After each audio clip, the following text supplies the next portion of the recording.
So last year, right around the time of the release of Star Wars Episode 3, Revenge of the Sith, Traveler's Tales came out with this action-adventure game called LEGO Star Wars. It was an inexplicable combination of an action-adventure game, the first 3 episodes of the Star Wars trilogy, and Legos. It seemed weird, but it really worked. It had a great sense of humor, it was lighthearted and fun, and it had its own unique twists on the action-adventure genre. Now we have LEGO Star Wars 2, which takes the action, same basic concepts from the original, but puts it into the first original trilogy, A New Hope, Empire Strikes Back, and Return of the Jedi. It's a great combination. The gameplay mechanics still work. They've refined them a little bit, but really what makes LEGO Star Wars 2 better than the original is the fact that the source material is just better. People have a stronger emotional connection to the original trilogy than they do to the prequels, and that really makes LEGO Star Wars 2 a better package. The game starts you out in the Mos Eisley Cantina, which serves as kind of a hub for the game. From here you can access all 3 episodes, as well as a little shop counter where you can pick up extras like playable characters and cheat codes. There's also a new feature where you can create your own character based on all the different LEGO pieces of characters that you've already unlocked. The gameplay in LEGO Star Wars 2 is very similar to what we saw in the original. It's still squad-based, where you have a group of characters running around these levels, solving puzzles by building Legos, fighting enemies either using blasters or lightsabers depending on the character. You only have control over one character at a time, so the AI kind of just holds back with the other characters, but at the same time having this big crew is really essential because of the way that the levels are designed. You'll find that there are several different kind of character classes within the game. There are Jedi who have lightsabers, obviously, and can use their force powers to move various objects that other characters can't. Other hero characters, like Princess Leia or Han Solo, are armed with blasters and have access to grappling points within levels that can give them access to areas that other characters can't get to.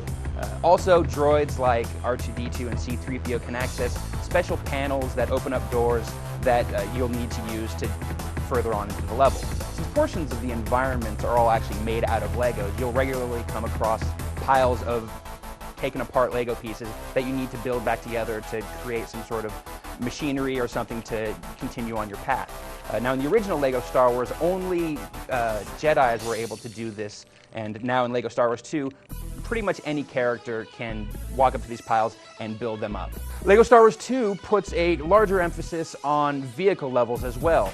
There were a few sequences in the first, but this time around you can expect to pilot an X-Wing into the original Death Star. You can pilot the Millennium Falcon into Death Star 2. You'll be riding around on speeder bikes in the forest moon of Endor. There's a lot of great sequences like this. The controls, however, don't really feel as tight as they ought to in these sequences. The camera kind of plays from an isometric perspective, and there's just something about it that doesn't feel as grand as you might expect from these major events.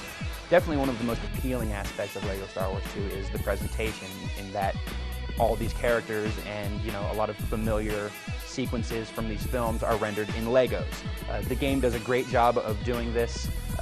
It looks about as good on current gen systems as the original LEGO Star Wars did, though one of the problems of that game still crops up, which is the camera. The game usually plays from a fixed perspective, and it's easy to miss certain doorways that you need to go down, or just little nooks and crannies that you won't see the first time through, and it's not uncommon in a few spots to just get stuck. Otherwise, this is a really good looking game on current gen systems, and the Xbox 360 version looks even better. The game uses some really nice focus effects so that things in the foreground and the background are a little bit blurrier than right in the center of the screen. There's better reflections on the characters and on the environments. In general, it's a better looking game, though unlike the current gen versions, the Xbox 360 version seems to have a little bit of slowdown from time to time, usually when you're busting open boxes and you're seeing a whole lot of lighting and particle effects at once. The sound is also just phenomenal across the board on all platforms. The John Williams score, with just so many recognizable pieces of music, is in full effect and really dominates the sound design. You'll also hear all of the familiar Star Wars sound effects.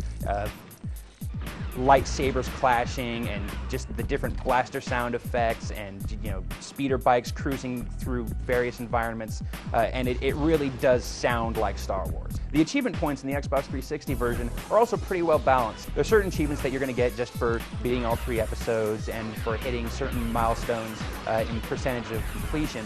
But there are also some really tough ones. Specifically, there's a series of achievements where you have to beat each level of the game without ever dying, which is extremely difficult in a lot of situations. So it's definitely a good balance between things you're going to have to really work for and stuff you're going to get just by playing the game. LEGO Star Wars 2 doesn't really change much of the formula that was established last year with the original LEGO Star Wars. But really, again, what makes this a better package is the fact that Star Wars, as we know it, the original trilogy of A New Hope, Empire Strikes Back, and Return of the Jedi are just better. It's better source material than the prequels, and people are going to find themselves having a lot of fun with this game. Also because the gameplay itself it's fun. There's lots of good puzzle solving elements to it, and it's just a really great package.